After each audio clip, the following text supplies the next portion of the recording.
O Liberdade de Opinião vai agora a Brasília. Nós vamos conversar com o jornalista Alexandre Garcia. Olá, Alexandre, bom dia. Bom dia, Colombo. Olha, você está muito perguntador hoje, então eu vou procurar responder muito concisamente, né? Você, o Alexandre e o breve, né? Porque senão a gente não consegue abordar todos os temas que temos pela frente. Imagina, temos 20 minutos aqui para trocar ideias. Vamos começar então com o presidente eleito dos Estados Unidos, Joe Biden, que já deu início ao plano de transição de governo. Ele anunciou hoje nomes para uma força-tarefa contra a pandemia do novo coronavírus. Biden promete que todos os americanos terão acesso a testes regulares, confiáveis e gratuitos. O democrata também afirmou que vai trabalhar com governadores e com prefeitos para tornar o uso de máscaras obrigatório em locais públicos. Alexandre, como é que o presidente eleito vai conseguir colocar em prática esse plano de combate à Covid-19, levando em consideração que esse período de transição até a posse dia 20 de janeiro talvez não seja o mais tranquilo de outros períodos de transição entre presidentes americanos, né? Na verdade, ele vai poder pôr esse plano em prática só depois de 20 de janeiro, né? A menos que ele tenha um entendimento tão bom com o presidente Trump que o presidente Trump o autorize a começar a fazer coisas lá dentro. Embora, tradicionalmente, o eleito, depois de declarado eleito, ele já recebe as chaves para o trabalho, para ir preparando a transição. Vai ser um período difícil para ele, sem dúvida, né? Você mostrou aí há pouco, né, as questões aí de governos estaduais, a Câmara de Representantes, Senado, né, a votação, 70 milhões a 75 milhões, país dividido, né? Mas o grande tema da saúde aí é um, digamos assim, um lema, uma palavra-chave, uma direção. Ele já percebeu isso, que o primeiro apelo tem que ser saúde.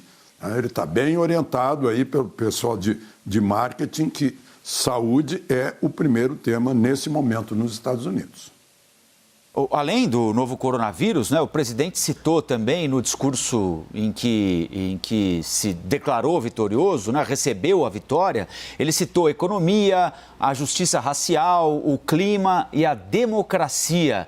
Como é que vai ser essa agenda do presidente eleito Joe Biden nos próximos 4 anos, com esses temas assim apresentados de maneira mais genérica agora, não é, Alexandre? Aqui no Brasil a gente fica meio confuso quando alguém fala em democracia racial, né? Ou justiça racial. Porque aqui para nós é democracia e a justiça social, né? É mais abrangente. Eles têm lá, o próprio Biden falou em racismo sistêmico nesse país. E é sistêmico mesmo, né? Eu pego o noticiário de lá, ou seja, o que foi escrito por jornalistas, né? Na hora de ver a biografia da vice-presidente, da Kamala Harris, né? Tá lá assim, em primeiro lugar, negra, South Asian, vem do sul da Ásia, é filha de jamaicano. Gente, aqui no Brasil a gente diria o seguinte, ela vem de uma ótima faculdade de Direito, ela foi procuradora de um condado, ela foi procuradora do estado da Califórnia, ela foi procuradora-geral da Califórnia, ela foi eleita senadora, né? Esse seria o nosso ponto de vista, né? Esses são os grandes méritos dela. Eles já começam com a cor da pessoa. É um racismo sistêmico mesmo, que eles precisam passar por isso. Eu vi outras coisas aqui nesse pronunciamento que ele fez, né? Bem claramente... diga o que você precisa dizer agora. O povo desta nação falou. Eles nos deram uma vitória clara, uma vitória convincente. É a resposta para o Trump, que está dizendo que houve fraude. Vitória clara e vitória convincente. Aí ele fala de saúde, de controle do vírus, de ciência, né? Fala várias vezes de controle do vírus e ciência. Então, é realmente aquilo que você falou no início. Ele vai se centralizar nessa força, nessa palavra força que é a saúde, né? A volta da saúde aos Estados Unidos. Em primeiro lugar, a saúde física, né? Depois, então, a saúde econômica, a saúde da justiça, a saúde da democracia. Nesse mesmo discurso de vitória, Alexandre, Joe Biden prometeu ser um presidente que não vai dividir, mas unificar o país. Tanto Biden quanto a vice Kamala Harris conseguirão unir um país tão polarizado quanto os Estados Unidos, Alexandre? Eu acho que duas pessoas não conseguem isso, né? É preciso haver um apelo maior, mais ideias. O país está dividido sem dúvida, né? Não é dividido entre republicanos e democratas. São duas ideias que talvez nem se identifiquem exatamente com partidos políticos. São duas ideias que os votos mostraram a divisão, né? Como eu disse, como eu mostrei, como está aí, né? 70 milhões versus 75 milhões, né? E polarização, pessoas saindo para a rua aos gritos, com cartazes, né? Houve manifestações e tal. Então, e a divisão também se reflete na Câmara de Representantes, onde diminuiu o número de cadeiras dos democratas, lá no Senado, de maioria republicana, no Supremo, né? Entre os governos estaduais. É um país dividido. Se a gente imaginar que essa é a primeira potência militar e econômica do mundo, uma divisão não é boa para os Estados Unidos. Foi assim que ruiu a União Soviética, né? Com as divisões entre as repúblicas ou os estados que estavam unidos nessa grande confederação soviética, né? Então, é uma questão até de estratégia nacional, manter os Estados Unidos mais unidos em torno de suas ideias. O presidente Trump não era político, correu à margem nas prévias do Partido Republicano, foi, de certa forma, durante um determinado período, até menosprezado pelos políticos mais tradicionais que disputavam com ele a indicação para a candidatura à presidência. Ele venceu, foi eleito, se transformou, como nós dissemos aqui no sábado, num líder de um conjunto importante da população, não é? Ele é um sujeito carismático aqui, sem entrar no mérito sobre a qualidade das ideias que ele distribui, mas ele é inegavelmente alguém que tem uma capacidade de comunicação com metade dos Estados Unidos muito relevante. Qual é o papel que você imagina para ele a partir do dia 20 de janeiro, hein, Alexandre? Ele continuará com esse capital é dele, é um capital de uma ideia que ele representou em determinado momento da história dos Estados Unidos? O capital é dele de uma ideia, né? Ele se impôs aos republicanos pelo carisma, né? Enquanto os outros já eram lideranças assim partidárias, ele chegou como uma liderança popular ou populista, né? E com as mensagens, ele já era uma pessoa muito conhecida, principalmente entre os jovens americanos. É o exemplo do milionário, do bilionário, do sujeito que venceu na vida, né? Isso tem uma importância muito grande para o capitalismo evangélico americano, né? É um vencedor, recebeu a graça de Deus, a força de Deus para vencer, e venceu. Então ele tem esse carisma, essa força, vai continuar líder, independentemente de partido republicano ou não, né? Certamente os republicanos não vão querer perder essa fonte de força, de energia e de votos, né? A gente está vendo aí que nem todos concordam. Eu acho que, principalmente, me marcou muito quando o ex-presidente George W. Bush reconheceu Biden, né? Reconheceu a vitória de Biden. No momento em que reconheceu, ele está dizendo, ô Trump, para quieto aí, vai jogar golfe, né? Porque você perdeu, né? E essa é uma liderança. Foi presidente dos Estados Unidos. Os presidentes dos Estados Unidos sempre levam, né? Quem foi rei não perde a majestade. Eles levam essa majestade de terem sido presidentes. E foi importante essa manifestação mostrando que não há uma unanimidade entre os republicanos. Mas o carisma de Trump é muito forte. Bom, por aqui, Alexandre, o vice-presidente Hamilton Mourão defendeu prudência na postura do governo brasileiro em relação ao resultado das eleições lá nos Estados Unidos. Ele conversou com o nosso analista Igor Gadelha e argumentou que o cumprimento a Biden não faz parte das atribuições dele, que quem tem de fazer isso é o governo brasileiro. Há uma aparente divergência entre auxiliares do presidente Bolsonaro sobre o momento correto para aceitar a vitória de Joe Biden e manifestar publicamente, né, o que deve ser manifestado pelo governo brasileiro em relação ao resultado lá nos Estados Unidos. O presidente Bolsonaro, o governo brasileiro deve reconhecer a vitória de Biden imediatamente, fazer uma ligação diplomática já agora ou esperar o encerramento de eventuais disputas jurídicas até que o resultado seja incontestável, Alexandre? Creio que vai esperar a declaração, né? Quando for declarado presidente eleito, imediatamente vai ser reconhecido. Eu mostro a cautela também insuspeita de um vizinho de esquerda e populista, né? O presidente do México, López Obrador, né? Ele disse ontem, olha, eu vou esperar, né? Por uma questão de autodeterminação dos povos. Eu respeito, eu vou esperar que ele seja declarado presidente para enviar meus cumprimentos e o reconhecimento do Estado mexicano, né? Eu acho que essa vai ser também a posição do governo brasileiro. Está acompanhando, né? Está esperando assim, o grande momento de declarado presidente eleito dos Estados Unidos. Sem problema nenhum, e as relações vão continuar, né? Só não vai haver relação de beijinho em beijinho entre dois presidentes, né? Como a gente viu aí entre Trump e Bolsonaro, né? Muito próximos. Talvez não estejam assim tão próximos, Bolsonaro e Biden, mas as relações vão continuar com o tradicional parceiro, o tradicional aliado, né? o tradicional companheiro de tantas jornadas, né? O irmão do Norte.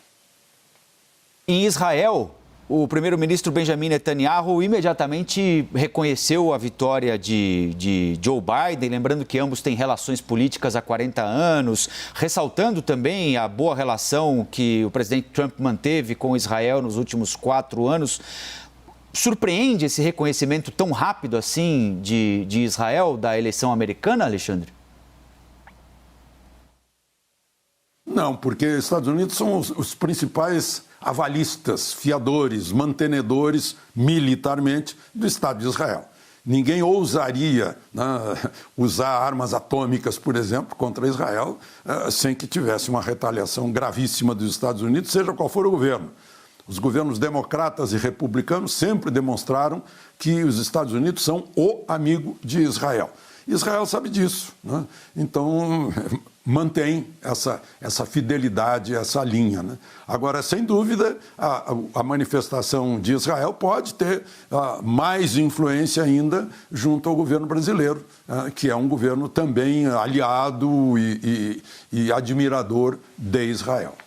Agora, no dia 19 de outubro, os governos do Brasil e dos Estados Unidos assinaram um acordo de comércio e cooperação econômica sob a administração do presidente Trump. É possível imaginar, correto imaginar que esse acordo possa passar por alguma discussão a partir do início do mandato do presidente Biden, por uma reavaliação, Alexandre? Acordos são feitos entre estados e não entre pessoas, né? Ou entre chefes de Estado ou ministros, no caso de Relações Exteriores e secretário de Estado, né? Vai mudar o secretário de Estado, isso é talvez mais importante do que a mudança do presidente, né? Mas eu não acredito que esse acordo tenha alguma cláusula que o vincule ao governo, né? Vincula o Estado.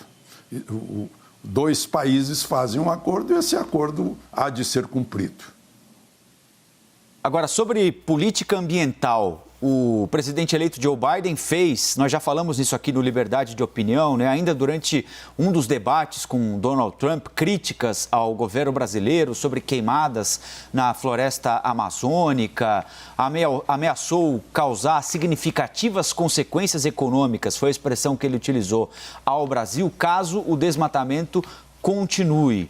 E prometeu ajudar a levantar 20 bilhões de dólares para preservar a Amazônia. Naquela oportunidade, o presidente Bolsonaro foi às redes sociais para dizer que a soberania brasileira é inegociável. Alexandre, como fica a relação entre Brasil e Estados Unidos nesta questão específica do meio ambiente, que é bandeira defendida por Biden, desde debates até entrevistas e reforçada agora no primeiro discurso depois de confirmada a vitória?